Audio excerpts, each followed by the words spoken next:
Olá, a nossa aula hoje será sobre a Declaração de Princípios de Catalogação. Essa Declaração de Princípios, ela estabelece regras e padrões para o desenvolvimento de códigos de catalogação.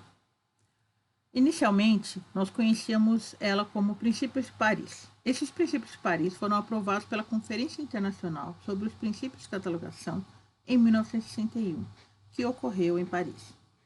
O propósito desses princípios era servir como base para uma normalização internacional de catalogação.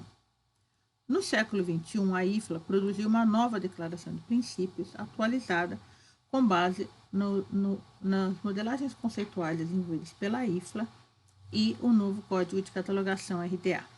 A Declaração de Princípios de Catalogação substitui e amplia os princípios de Paris. E o primeiro princípio dessa declaração é a conveniência dos usuários do catálogo.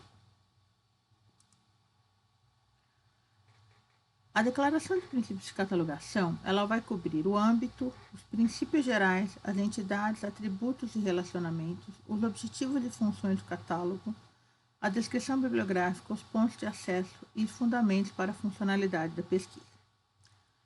Ela está construída sobre as grandes tradições catalográficas do mundo, bem como sobre os modelos conceituais da IFLA. Em relação ao âmbito, a Declaração de Princípios de Catalogação ela se destina a orientar o desenvolvimento de códigos de catalogação, não só o desenvolvimento, como a atualização e o aperfeiçoamento. Aplicam-se a registros bibliográficos de autoridade e catálogos. Podem também ser aplicados a bibliografias e outros arquivos de dados criados por bibliotecas, arquivos, museus e outras comunidades. Pretendem promover uma abordagem consistente à catalogação descritiva e de assuntos de recursos bibliográficos de todos os tipos. Em relação aos princípios gerais, ela estabelece que um código de catalogação ele deve primeiro estar de acordo com a conveniência do utilizador ou usuário. As decisões relativas à descrição e as formas controladas dos nomes para acesso devem ocorrer tendo em conta o utilizador, o usuário. O uso comum. O vocabulário usado na descrição e nos pontos de acesso deve estar de acordo com o vocabulário que os usuários utilizam dentro da biblioteca para fazer suas pesquisas. A representação, as descrições e formas controladas de nomes devem ser baseadas no modo como as entidades descrevem. Ou seja, eu vou descrever um livro de acordo com o que está na página de rosto dele. Exatidão. A entidade descrita deve ser fielmente representada. Suficiência e necessidade. Só devem incluir-se nas descrições e formas controladas dos nomes para acesso os elementos considerados necessários ao utilizador ou ao usuário. Significância. Os elementos dos dados devem ser bibliograficamente significantes. Eu não vou colocar na descrição de um item alguma coisa que não tenha nada a ver com ele. Economia. A economia ela está relacionada também à suficiência e à necessidade. Por quê? Porque a partir do momento que eu só coloco elementos de descrição importantes para o meu usuário, eu também vou economizar o meu trabalho de descrição. Eu não vou colocar ali informações em excesso, aumentando o meu trabalho e aumentando o tempo que eu gasto para catalogar um item. Consistência e normalização. As descrições e a construção de pontos de acesso devem ser tão normalizadas quanto possível. Isso permite maior consistência, o que, por sua vez, aumenta a capacidade de partilhar dados bibliográficos e de autoridade. Ou seja, a consistência e a normalização, ela também está relacionada à questão do catálogo ser um canal de comunicação, que eu citei na primeira videoaula, sobre ele ser o canal de comunicação e que ele precisa ter ruído o mínimo possível para que o usuário possa encontrar o que precisa. Com a consistência e a normalização, eu consigo essa diminuição de ruídos e eu consigo O compartilhamento de dados, eu consigo fazer catalogação cooperativa, consigo fazer migração de dados de um sistema para outro e assim por diante. Nós também temos como princípio geral a integração, as descrições para todos os tipos de materiais e as formas controladas dos nomes de todos os tipos de entidades devem ser baseadas, tanto quanto seja relevante, em um conjunto de regras. É muito importante a gente entender que as regras de um código de catalogação devem ser defensáveis e não arbitrárias. Eu posso ter justificativas coerentes para que aquela regra exista, mas eu não posso estabelecer que ela não possa ser quebrada ou que ela deva ser seguida incondicionalmente. Caso no meu sistema de informação ou para os meus usuários aquela regra não se aplique ou não sirva para atender convenientemente, eu posso suprimi-la. Então, ela não deve ser arbitrária. Objetivos e funções do catálogo. O catálogo deve ser um instrumento efetivo e eficiente que permita ao utilizador.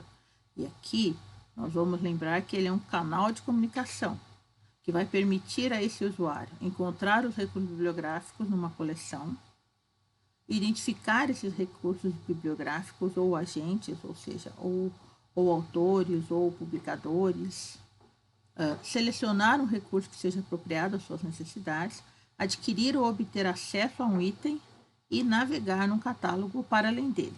Hoje, essa questão de navegar num catálogo ou para além dele, ela é muito importante e muito eficaz.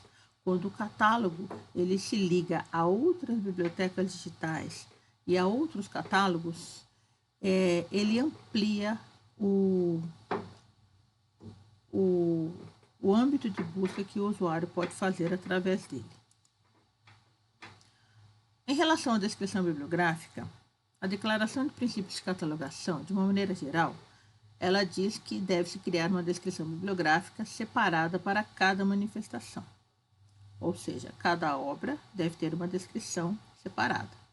Uma descrição bibliográfica baseia tipicamente no item que eu tenho na biblioteca daquela manifestação, ou seja, do exemplar que eu possuo.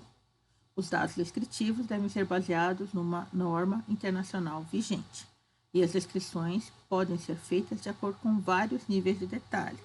E aqui entra a questão que o RDA ele vai permitir que cada biblioteca defina qual será o seu nível de detalhe através de uma política de catalogação. Em relação aos pontos de acesso, os princípios, a Declaração de Princípios de Catalogação, ela entende que eles podem ser controlados quando eu estabeleço esses pontos de acesso por meio de vocabulários existentes, de listas de cabeçalhos de assunto, de tesauros, de catálogos de controle de autoridades já constituídos de outras instituições, eu vou construir pontos de acesso controlados. Eu vou também ter pontos de acesso não controlados, que são aqueles em relação ao título, ao nome da série, ao nome da editora, que eu não vou ter fonte padronizada para buscar esses elementos. Então, vão ser elementos não controlados. Uma outra coisa que a Declaração de Princípios de Catalogação entende é que para que um catálogo possa tornar-se de fácil consulta e de manutenção simples, ele deve possuir as seguintes qualidades: flexibilidade, ou seja, ele deve permitir a inserção contínua de registros bibliográficos, exclusão de registros bibliográficos e alterações nas representações ou nas descrições. Facilidade de manuseio, ele deve ser fácil de manusear, de uma maneira bem tranquila para o usuário, principalmente. Portabilidade, que ele possa ser consultado fora da biblioteca ou à distância. Compacidade, ele deve ocupar pouco espaço.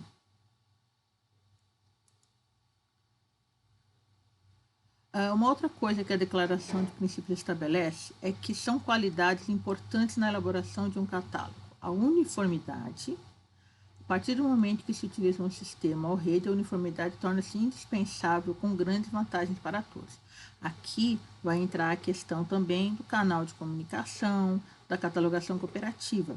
Quanto mais eu for padronizado e uniforme, melhor vai ser a consulta e o compartilhamento de dados. Economia na preparação e na manutenção e atualidade. Ele deve estar sempre atualizado, refletindo exatamente o acervo. Charles M. Cutter escreveu no prefácio à quarta edição das regras para o catálogo dicionário que a conveniência do público deve ser sempre colocada à frente da facilidade para o catalogador. Isso foi feito em 1904, século XIX, como eu disse, em aulas anteriores, que foi a grande época da biblioteconomia. E já nesse período, Charles M. Cutter já falava sobre essa questão da conveniência do usuário. Bem, a Declaração de Princípios de Catalogação ela não é um texto extenso, mas é um texto muito importante para os catalogadores. Quem tiver interesse, ela é disponível na internet sempre de forma gratuita. Ela está em vários idiomas, inclusive português. E uma obra também que tem muitas informações sobre isso é o livro da Eliane May, sobre catalogação no plural. Obrigada e até a próxima aula.